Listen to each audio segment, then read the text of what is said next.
Hey guys, CS Joseph with csjoseph.life doing another episode, the final episode of season 12. Today we're going to be talking about what types are socially compatible with the INFP. Yes, it's taken us this long, 17 episodes to get to the INFP. I'm sorry, not sorry. I mean, these take a lot of work to do, and quite frankly, I am super happy that I don't have to do these anymore because it's like, wow, I need some variety here. Seriously need some variety. So I am definitely going to be going away from social compatibility with the next lecture series on type, and I'm also going to be doing some comparison lectures as well. Anyway, these tend to run a little long, so I'm going to try to speed things up a little bit. So, what is social compatibility? Season 12, episode 17. What is social compatibility for INFPs? But what is social compatibility? It is what we call friendship compatibility. We are combining face-to-face relationships with shoulder-to-shoulder relationships, bringing them together, averaging them together, and then as a result, we get the algorithm for friendship. Friendship compatibility, aka social compatibility, is not romantic compatibility. It is not professional compatibility. This functional compatibility is focused on just friends, so be aware of that. Although technically the top two of this particular algorithm are also the top two for the romantic compatibility as well, be advised. And it's also the same for the professional compatibility as well, be advised. I love saying that a lot for some reason. Weird.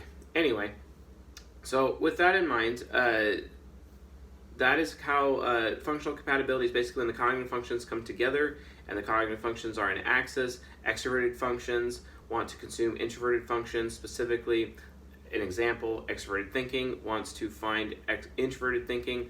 If you have a bunch of introverted thinkers in the room, the extroverted thinker will feel smarter as a result of being around those introverted thinkers, etc. That is just an example with which we're going with it. So that's what functional compatibility is the cognitive functions coming together, fitting together like perfect puzzle pieces or not so perfect puzzle pieces. It's kind of fluid, it's soft, you can kind of make some puzzle pieces work, but they just don't work as well, etc. And it has a lot to do with, like a radio and a transceiver. Your cognitive functions are different channels that you can tune into someone else's cognitive functions with their channels, etc.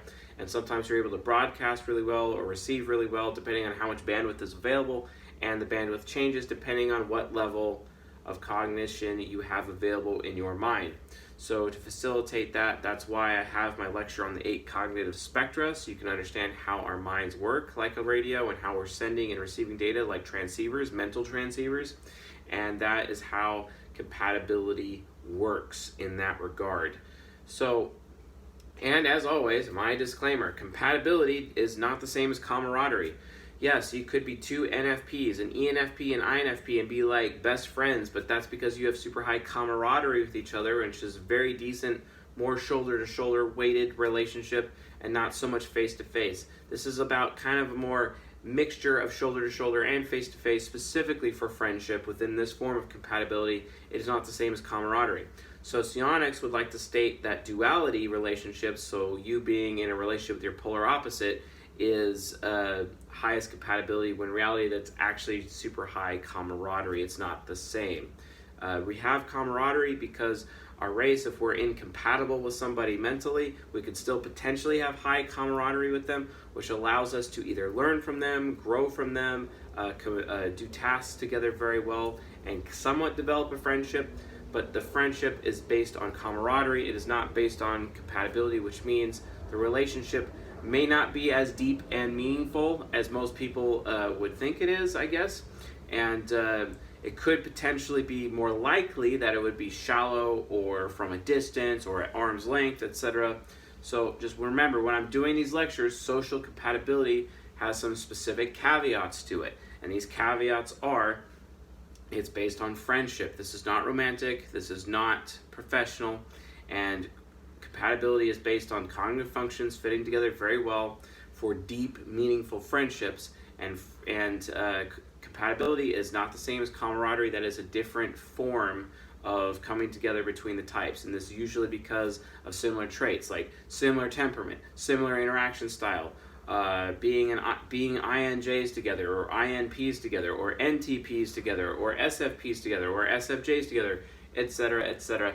Those types of things determine more of a camaraderie, togetherness, instead of a functional compatibility. So anyway, with that in mind, let's begin the deep dive. We have 3 sections for this lecture. Section 1 is actually talking about the order of compatibility according to friendship, according to social compatibility, for those listening on the podcast, of course. And then section 2 is we're going to talk about the 4 least compatible types with the INFP, and then section 3 is going to be talking about the highest compatible types, and because I'm a nice person right now, you could basically fast forward this lecture to 6 minutes and begin the actual content after our usual intro. So anyway, with that being said, those listening on the podcast, here is the order of compatibility according to social compatibility for the INFP. Starting off the NJs at the top, followed by SPs second, NPs third, SJs fourth. Going a little bit deeper, NFJs first, STPs second, NTJs third, SFPs fourth, SFJs fifth, NTPs sixth, STJs seventh, and NFPs eighth, fellow NFPs. And now the list of the 16 types from top to bottom, from deep, meaningful friendship to more shallow, acquaintancy friendship with potential for high camaraderie, but again, low functional compatibility. So, it's kind of like being really, really, really super mega close, on the level of like almost like in love, but not in love, or, like bromance almost, you know what I mean? Or more shallow and, proper, I guess, or I have no idea how to really describe that. Just very shallow and surface-oriented relationship will be towards the bottom. So starting at the top for 1 through 16. First, highest compatible type of the INFP is the ENFJ. That's number 1. Number 2 is the INFJ. Number 3 is the ESTP. Number 4 is the ISTP. Number 5. It helps if I do, counting properly. ENTJ is next. INTJ after the ENTJ. And then number 7 is the ESFP. Number 8 is the ISFP. Number 9 is the ESFJ. Number 10 is the ISFJ.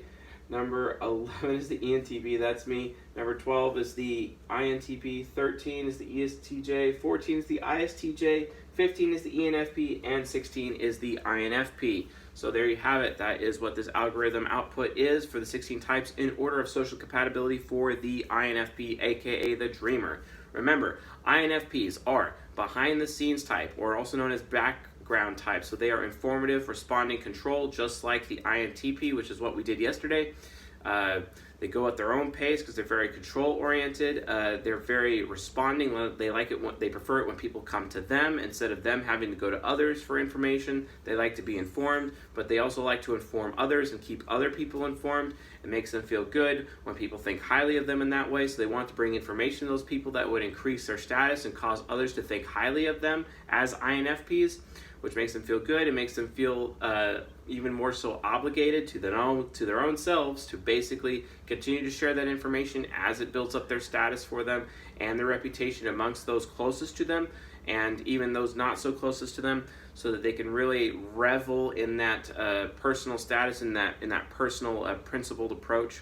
It also helps them develop their moral compass, so that their high moral compass of FI hero can so they can make decisions based on, okay, this is a bad thing, this is a good thing, etc., etc. And they have a very huge value system that's also based on principles and rules. Those principles are very TE oriented, very TE rules. It's kind of interesting that values go together with the principles and rules of TE, values of FI, and they are together in an axis, yin and yang equilibrium to a point, with one more primary and one more secondary. It's kind of like a slanted yin and yang equilibrium to a point. But again, that's how cognitive functions work. Yin and yang doesn't always have to be in like perfect balance, even though we're trying to seek balance in our lives. And I guess most people would argue that we gain enlightenment as a result of reaching that balance, but that's not necessarily how our minds mechanically work, right?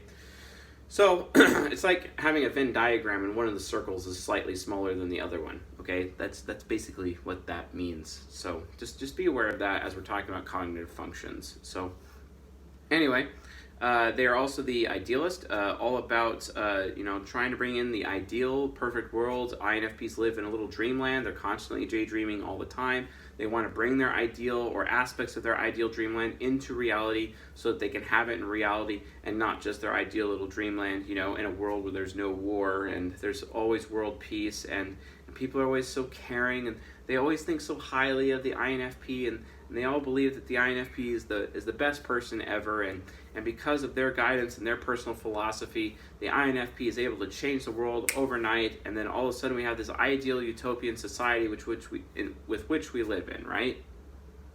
Okay, yeah, that's not necessarily true for all INFPs, but especially younger INFPs, the more immature INFPs, and maybe even some of the mature ones, arguments for utopia actually really do come from INFPs more than any of the 16 types, so just be aware of that. I think that's also why statistically INFPs are the one type to have the most presence of SJWs within that type, with ENFPs as a close second, and then INFJs is the third, and ENFJs is a close fourth. It's kind of interesting how NFs are definitely represented in the SJW spectrum, if you know what I mean.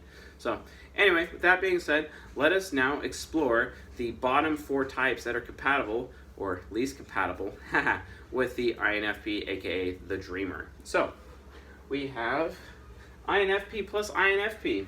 This is great. You're kind of watching this happen, and it's like you're watching a Hamlet play, and the guy that is like the lead star of Hamlet is also setting the stage on fire at the same time. It's definitely an amazing spectacle, and I recommend getting some popcorn and watching in the same way that one would recommend the INTP versus INTP situation. So this is very, very interesting.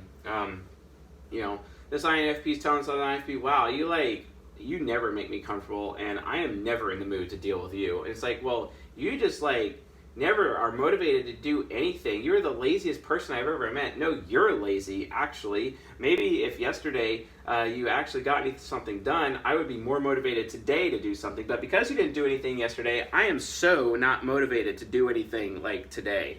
And it's like, well, sure, well, if you're not motivated today, then fine, I'm not going to be motivated tomorrow. In fact, I'm not even motivated right now. And I'm just going to slam the door and go in my room and be alone and not have to have anything to do with you, And it's like, or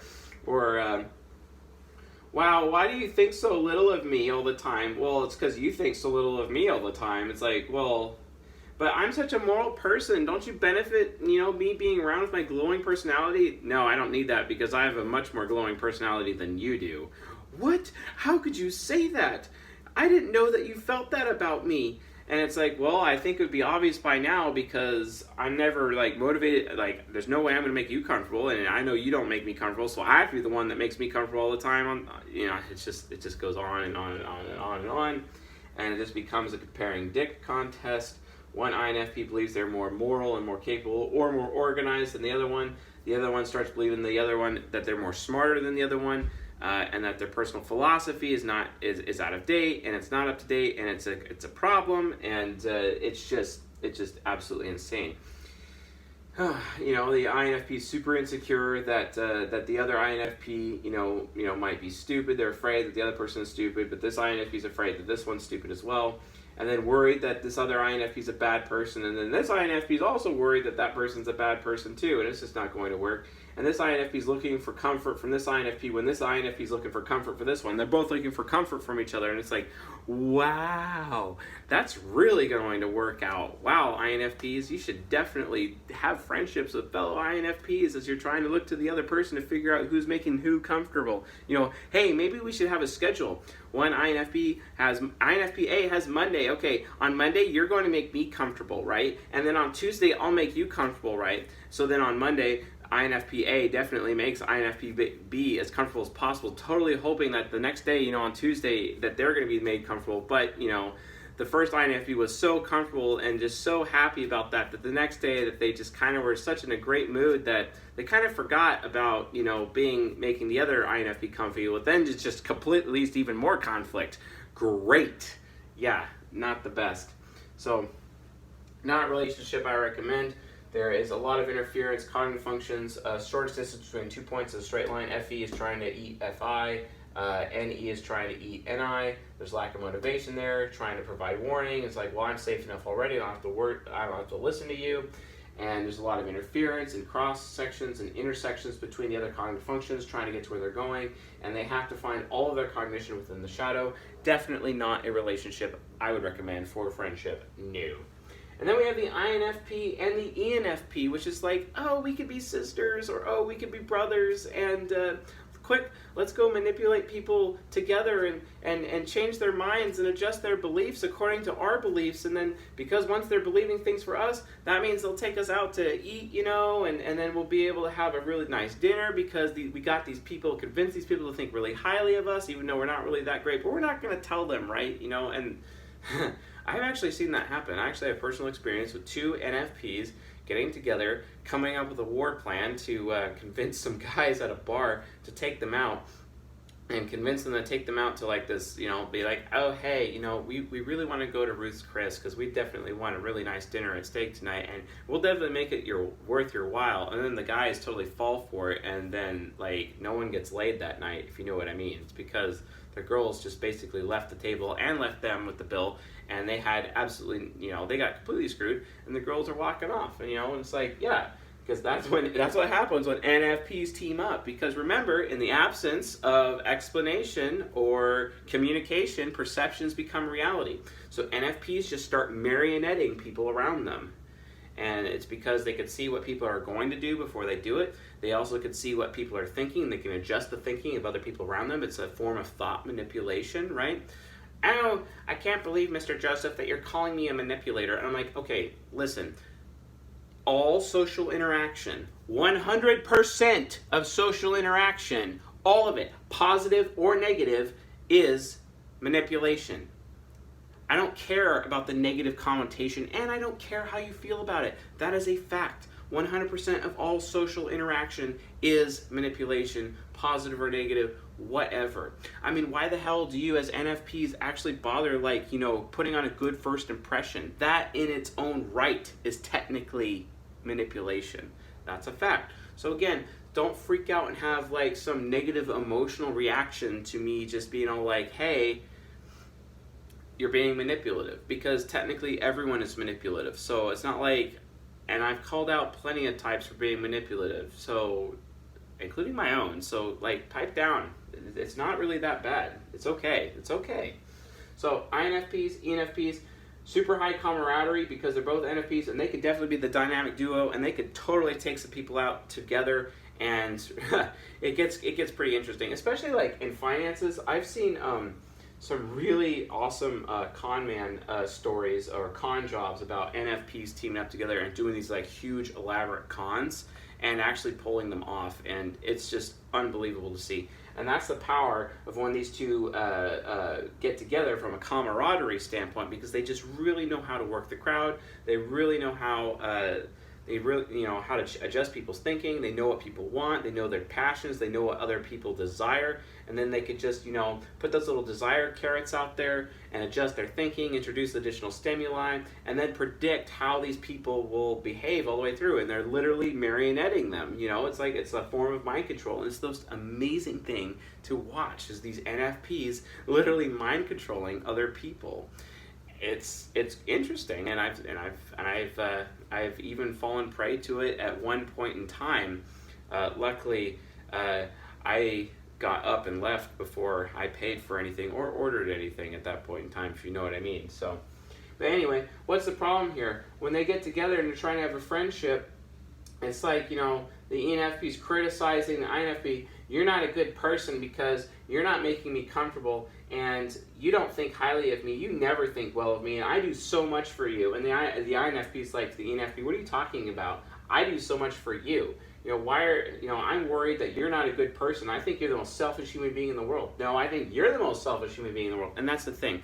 When you have two NFPs, together in this regard, you could definitely shut them down by causing them to actually turn their attention away from you and turn their attention onto each other, and then just make it an argument about who's the better person, or an argument about like who's more selfish, and then it completely breaks down, and then you yourself are the winner, even though in that bar situation that they were trying to be manipulating you into doing something, even though, and you're able to turn the tables on them as a result of just being like, hey, which one's the better one, or who's more selfish, or just kind of twist it a little bit in that way and just watch them crumble. You got to be really careful when you do that, but that is definitely one way to get around that if they are going together as a team to, again, manipulate other people, something to be watch out for. But remember, short distance between 2 points of a straight line, 4 points of intersection here with how the cognitive functions are going. The cognitive functions are not able to find the data that they're looking for, and it can be a problem. Definitely not something I would recommend. The INFP's personal philosophy with the ENFP's creed. The ENFP's trying to get the creed out, but if it doesn't match the personal philosophy of the INFP, that's going to be a problem. It's just going to lead to conflict, and it's not going to be very good for that friendship, and they will not be friends anymore.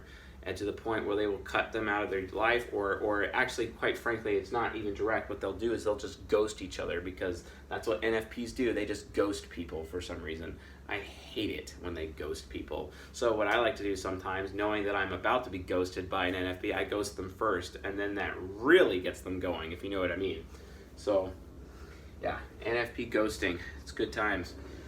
So then we have the INFP and the ISTJ, very different, and this is absolutely rough friendship.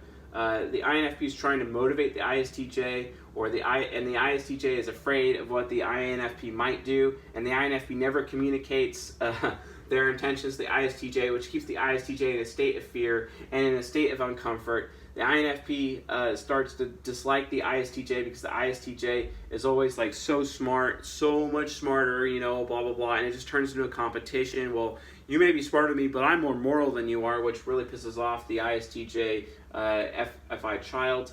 And then the INFP is worried that the ISTJ is a bad person. The ISTJ is not even remotely aware the INFP is a good person and not even capable of doing good things. And the INFP is trying to motivate the ISTJ. That's not going to work. The INFP is looking to the ISTJ for getting a good experience. The ISTJ is worried that they're not giving a good enough experience, or they just don't care about the experience that they're giving to the SI child of the INFP. So again, there's a lot of conflict here. And again, short distance between 2 points of a straight line. I'm sure that TE parent is enjoying that TI demon, and I am sure that any parent is enjoying that NI demon. Definitely not a relationship I would recommend.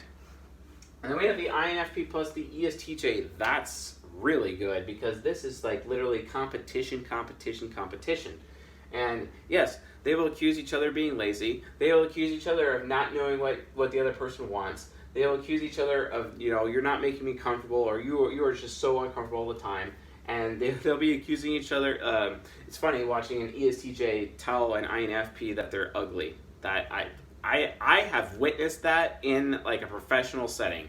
That was really bad, and the INFP was in tears afterwards, and the ESTJ was just like, it is what it is. If you'd address better, you wouldn't be so sorry for yourself now, would you? And then walk out, because the ESTJ likes to walk by, oh, there's a room here, and let me throw a grenade in, and then shut the door as I continue walking by, etc.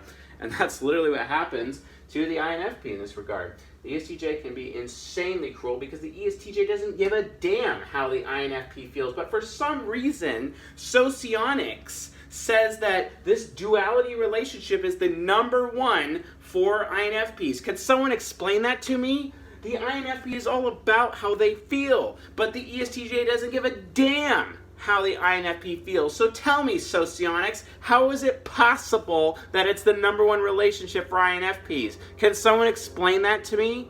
Oh, you can't. That's right, you can't.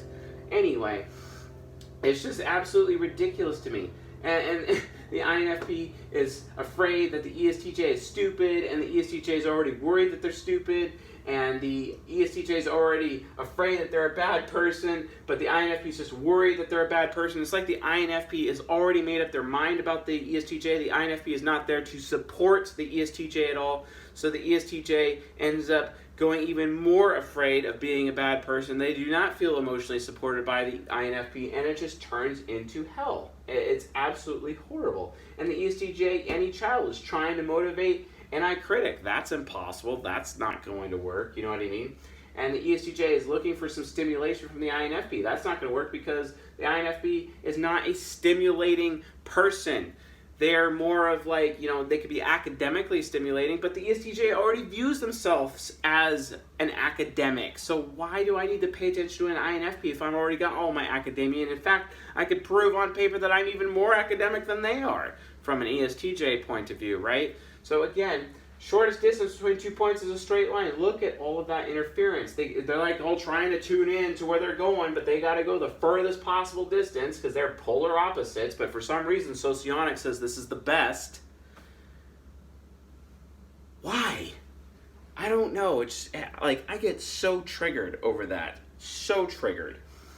So this is just not going to go well. And here's the other thing. The ESTJ, they have this INFP subconscious, and this INFP subconscious is trying to develop its own personal philosophy. And then come along and you see this INFP trying to show their personal philosophy and try to sell their personal philosophy to the ESTJ. You think the ESTJ is going to go with that? No, because the ESTJ has their own personal philosophy. Or better yet, the INFP comes along and be like, I'm way better at finance than you are. I'm way better at organizing than you are. I'm way better at taking charge than you are. And then as a result of that, the ESTJ is like, wow, I mean, you're obviously better at, being managerial than I am, and being a secretary than I am, and being middle management than I am, And again, it just becomes this conflict, competition, comparing dicks fest between these two types. Definitely not a friendship I would recommend at all. Stay away from this. This is super huge conflict, in as much as these are already as well, but this one's particularly a problem. So anyway, let's move on into the compatible types. So we have INFP and ENFJ, and this is awesome. So because INFPs are an NFP, they are prone to depravity in the same way that ENFPs are, except for an ENFP, their vice mainly is depravity. It's kind of a secondary vice for the INFP depravity, but INFPs can be insanely lazy and they can be insanely selfish. Thank God for ENFJs, because ENFJs keep them honest. ENFJs verify the beliefs of the INFP. ENFJs keep the INFP from becoming lazy, because, ENFJs will lose respect for the INFP if they're lazy, right? Because the ENFJ goes out of its way to be so caring towards the INFP and to be so supportive and to give the INFP so much comfort and stimulation specifically geared to the INFP, and to share their thoughts with the INFP and verify things for the INFP that the INFP is like, oh, this is so great, oh yeah. Well, the INFP gives something really good to the ENFJ. The INFP keeps the ENFJ from losing their integrity because, for example, INFJs, their number one vice is corruption, right? And because of that, the ENFJ, it's more of a secondary vice of corruption, and the INFP can help support that integrity within the ENFJ and keep the ENFJ a good person, because their FI hero, basically that moral compass, is that moral compass that the ENFJ looks for. And as the INFP develops their personal philosophy, they can hand that personal philosophy over to the ENFJ, and the ENFJ can then execute that personal philosophy, and they start groups for activism. They get very involved in community involvement and development, etc., even community organizing and whatnot. Even politics. I've seen many ENFJs take personal philosophy from the INFP and then get involved with politics to bring about that personal philosophy in the political field, right? And this is how this relationship just goes synergistically. Not only that, the ENFJ can actually see into the ideal dream world of the INFP that they're daydreaming in, and actually can work to bring aspects of their dream world into reality for the INFP. It is an absolute fantastic relationship. I recommend it. It is excellent. So let's find out why. Because, oh look, the cognitive functions are matching up directly on the spectrum that they should be, because FE Hero is seeking to make FI Hero feel good and supported constantly. Well, No conflict there because the INFP knows how they feel and the ENFJ knows how they feel. No conflict, okay? Or their parent function, same thing. You know, the INFP always knows what the ENFJ wants, and they appreciate the ENFJ is responsible with what they want. The ENFJ will always tell the INFP what they want, so no conflict because the ENFJ knows what they want and the INFP knows what they want. Desire, passion, you know, plans, the future, the NI future for the self of the ENFJ, and then, you know, the INFP can see the collective future and actually work to actually bring about a better future for the ENFJ, especially with the personal philosophy of the INFP. Or the INFP can dream up a solution, an amazing solution that would solve the problem of the ENFJ. It is absolutely brilliant what INFPs can do with that. When they can use their dreamland to create ideal solutions and present it to NFJs, and those NFJs implement those solutions, and it solves problems, especially social problems, or philosophical problems even, or problems that has to do with law or rules, etc. They're able to solve those problems and then give them to the NFJs, and the NFJs can bring it into reality. It is awesome every time I've seen it, and I've always been so thankful for when INFPs do this. I actually worked with one at one point in time, and he was dating an INFJ friend of mine, and he was just this fantastic writer, very good at writing books and writing short stories, poetry. Absolutely amazing writer at what he could do. It was super impressive when it happened, and having that available at that point in time. The ENFJ became so distressed with their business and they needed some help, and then the INFP just stood there. It's like, well, why don't you do it this way? You would want to do it this way because if you did it this way, it would be good because of, and they gave a whole list of reasons to this ENFJ. And the ENFJ is just like, wow, that is the most amazing thing I have ever heard. Yeah, I'm going to do it right now. And that's literally what the ENFJ did. Literally did it right then, and it just built even more synergy. This is the power of the INFP, because the INFP can literally use their dreamland to dream up solutions to solve problems before those problems even manifest or take place, right? It's almost kind of like they're this hermit prophet type person, and it's really cool, but it's so focused on people and the ideal that it can actually change the fabric of society as we know it. Absolutely the dopest.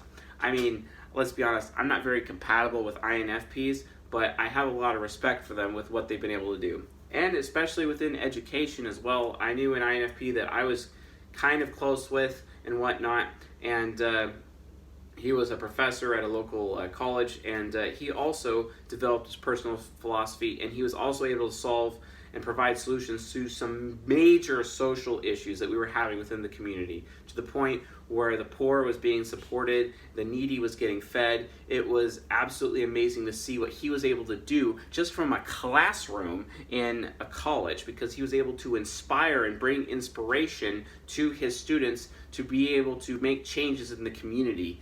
That is an awesome human being.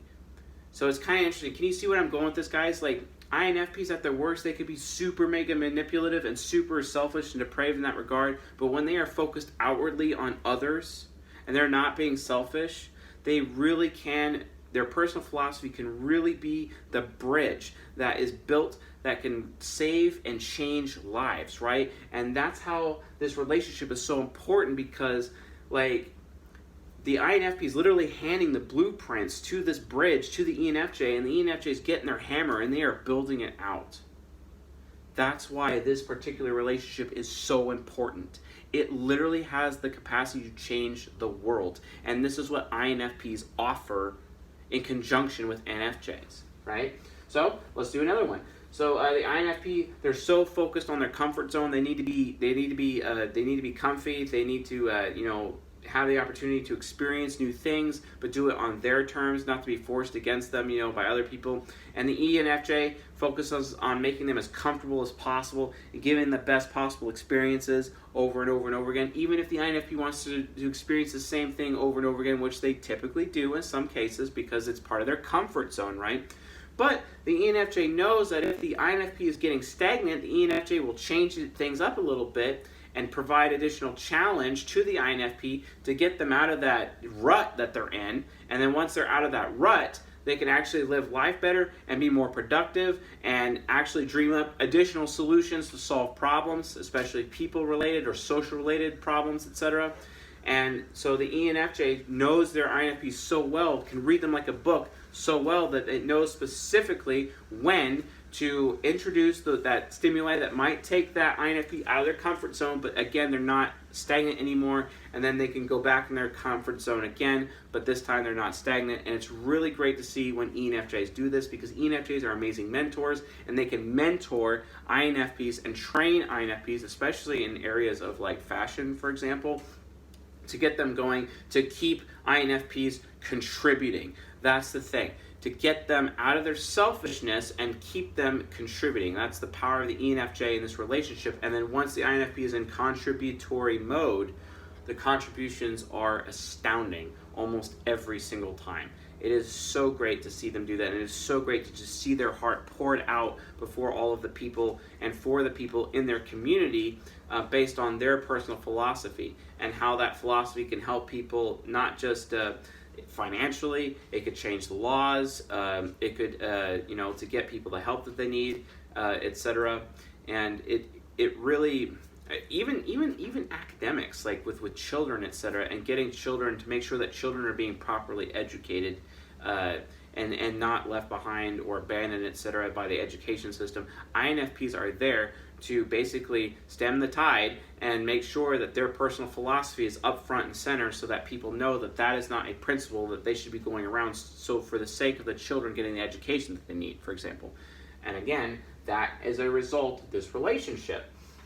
INFPs are worried that the ENFJs are bad people or not as good as they are. Well, guess what? ENFJs are already kind of worried that they're not good enough anyway, so there's no conflict there. This presents an opportunity for the INFP to actually help engage with their moral compass with the ENFJ, so that the ENFJ is getting the recognition from the INFP. The INFP is basically telling the ENFJ, hey, I feel really good about you. I'm glad that you want the right things for me, that you want the right things for us.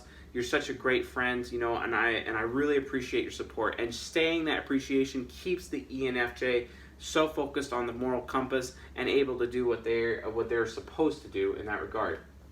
The INFP, they're anti-critic because they see how irresponsible everyone else is with what they want, but they see the ENFJ really responsible with what they want, which is great for the relationship. But anti-critic, INFPs see everyone else in the world as super irresponsible with what they want, so they don't allow themselves to want things unless it's something they know for a fact matches their personal philosophy, and they're not going to allow themselves to want things unless something does, right? And if it does, and their morals are not corrupted, it would be a good thing, for example, and which, by the way, we actually skipped a function, but we'll go back to that. So, but already, they're critical with what they want, but the ENFJ is already critical towards what the INFP wants, and the ENFJ really appreciates that, the INFP is already aware that people are irresponsible with what they want, so they don't allow themselves to want things. Then the ENFJ is like, well, I am responsible with what I want, so, and I'm glad that you know that you may not be responsible like I am, and seeing that humility there, it just allows me to respect you even more and have a better friendship with you, right?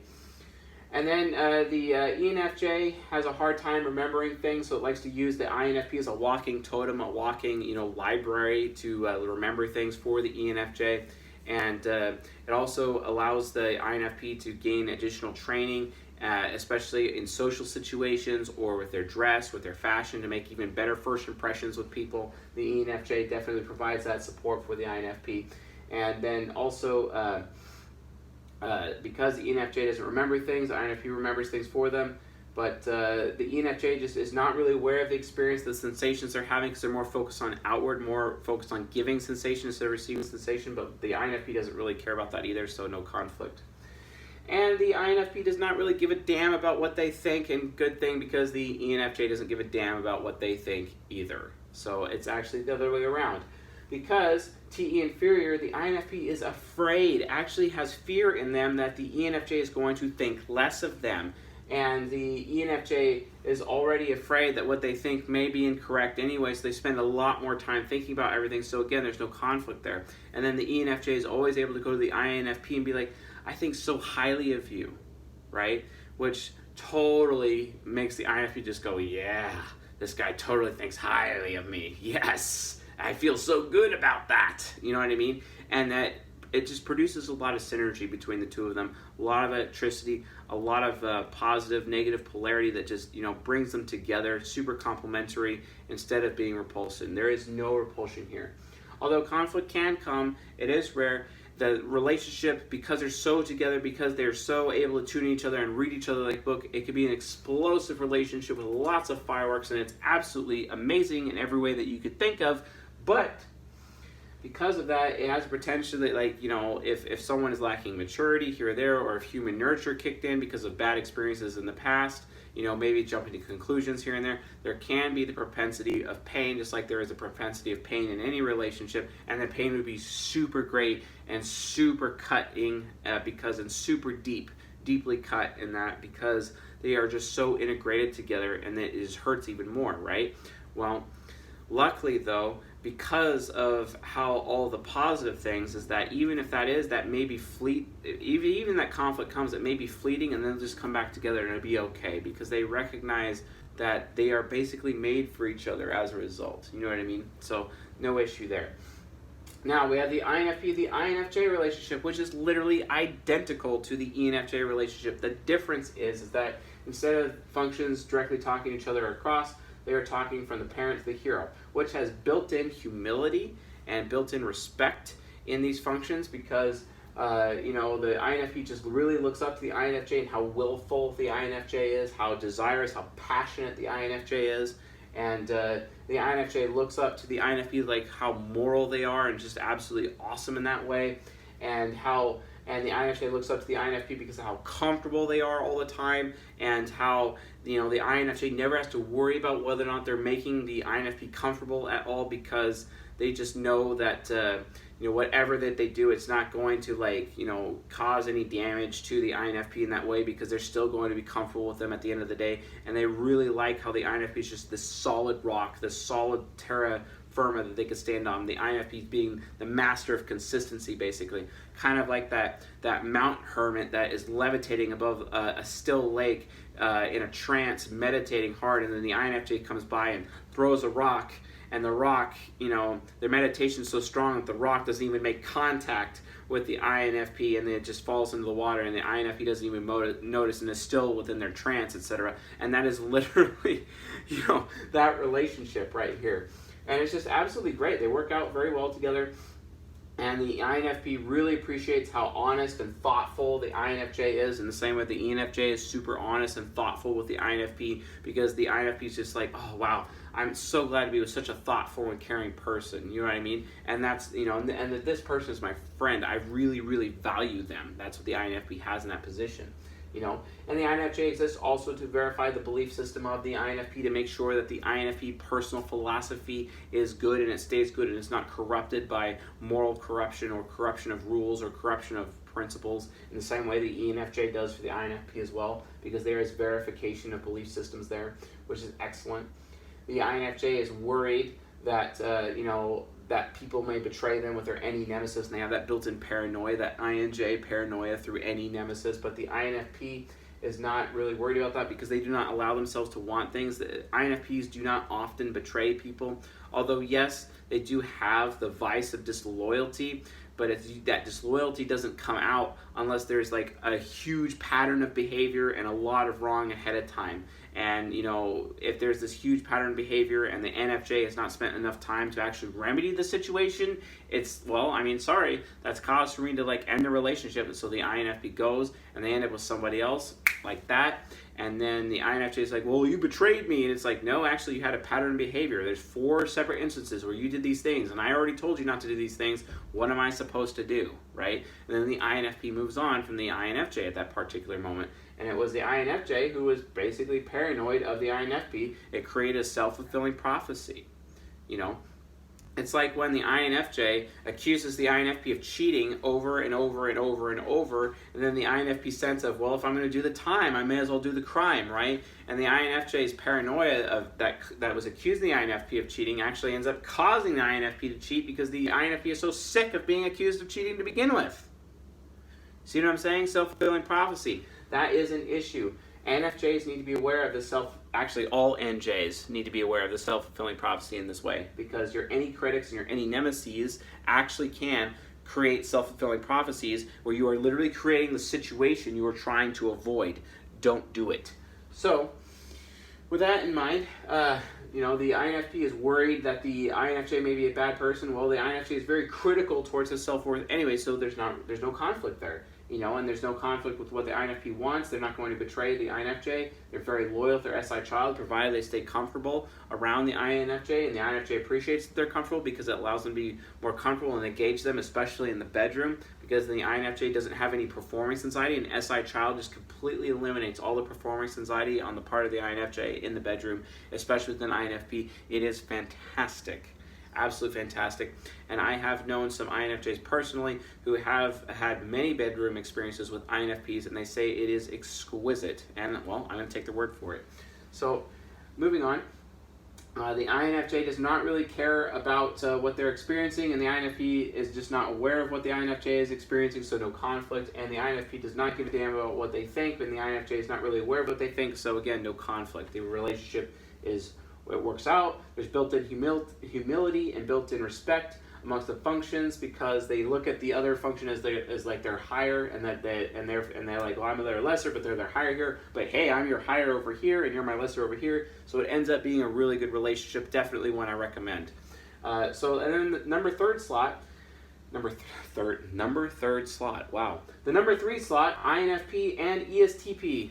This is like the third highest according to social compatibility. This is super mega common for marriage that I have seen in the United States of America and first world society for INFPs. I have seen more INFPs end up with ESTPs than I have any other type, with the exception of maybe INFJs. I've seen super INFJs. I've actually not really seen very many INFPs marry ENFJs. I just don't see it very often. It can happen, and I would recommend it, but for some reason, INFP ESTP relationship in terms of marriage is even more common than INFP plus ENFJ for some statistical reason. I'm not really sure. But let's break it down. The child function is absolutely engaged with the hero function. The child loves flying on the back of the hero. The hero is flying around saving the world with the child.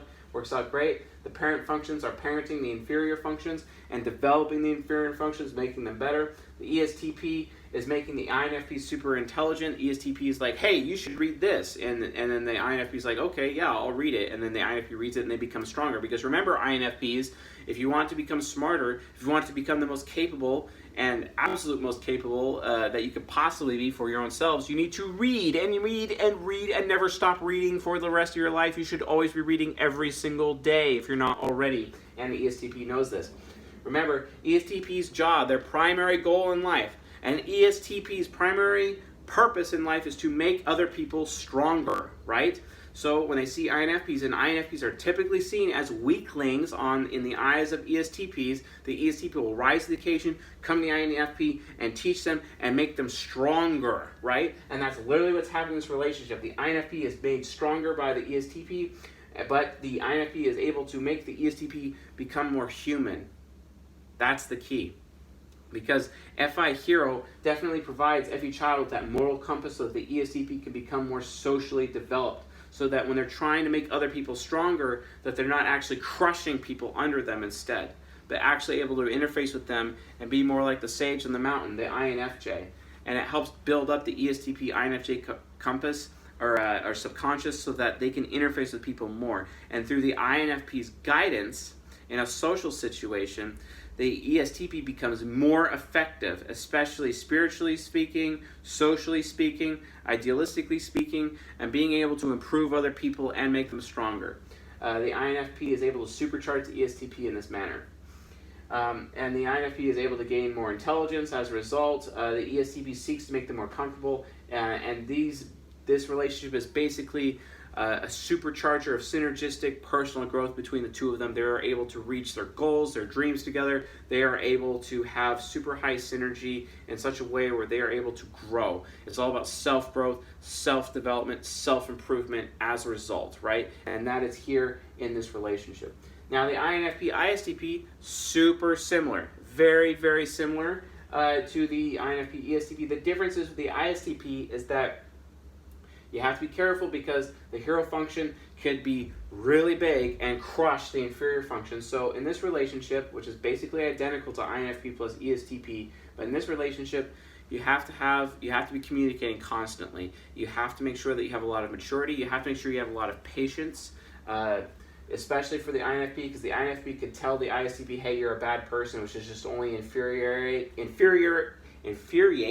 and cause the ISTP to rage. But then the ISTP is at risk of telling the INFP that they're stupid, right? And that would also be a problem too. It can create bitterness and hatred in this relationship. But again, if they are communicating, if they are being really mature, they can have an amazing relationship that leads to even more personal growth because it's the heroes interfacing with the inferior functions, and they're getting all that heroic energy from the hero functions, and the inferior functions develop really freaking well, and they're able to even do even further. And the INFP feels super smart being around the ISTP, and the ISTP feels way more human being around the INFP because the INFP's FI hero, because a person's humanity or feeling human is attached to the FI function, aka morals or moral awareness or moral morality, etc. Definitely really good for ISTPs, and INFPs can watch out for ISTPs because ISTPs can be manipulated easily by other people because they have any trickster and they're not aware of the intentions of others. But INFPs can always provide that oracle of warning to the ISTP, hey, you're going to get screwed, don't do that, you're not going to want to do that. And then the ISTP's like, okay, yeah, I won't do that. Because that any parent is able to parent the NI child of the ISTP, and it is absolutely fantastic. Not only that, the INFP can develop the ISTP's ENFJ subconscious, which can cause the ISTP to become a great teacher, which is also really awesome. And the ISTP can help the subconscious of the INFP and cause their personal philosophy to actually come out in a very academic way through their ESTJ overseer. Awesome. So, awesome. So based on that, that concludes our episode here on what types are socially compatible with INFPs. If you found this lecture useful, helpful, educational, enlightening, insightful, please subscribe to the channel here on YouTube and leave a comment below about INFPs so that I could answer your questions or at least read your comments on social compatibility and INFPs. Please like the channel, like this video as well while you're at it, this lecture. And if you haven't subscribed to us on the podcast, please do that as well. Also, if you have yet to join the Discord server, the link is below in the description. We are very active on the Discord server, and I do two live Q&A sessions a month on the Discord. Although sometimes it might be once a month, depending on what the schedule is. But who knows until we get to it, right? So please go and join the Discord server. It is free, and join the discussion, and it is fantastic. If you have any questions for me that you would like to answer, please drop it into the questions for CS Joseph channel, and we will use that for our live streams that we do when we do it. And also, we have a meetup group for those of you in the Bay Area. Click the link in the description, go to the meetup group, sign up, and we already have our first event posted. It's going to be Wednesday, August 8th. In the Bay, so if you want to make it there to that event, please sign up now. There's only 14 spots available for that particular event, and I think we're definitely going to have an event either once a week or once every 2 weeks. So it just depends on how many organizers we can get. And if you go to the group and you're interested in being an organizer, let me know, and we'll definitely get that figured out. So awesome. I got many more of these to do, so like a lot. So with all that being said, I'll see you guys tomorrow. Have a good night.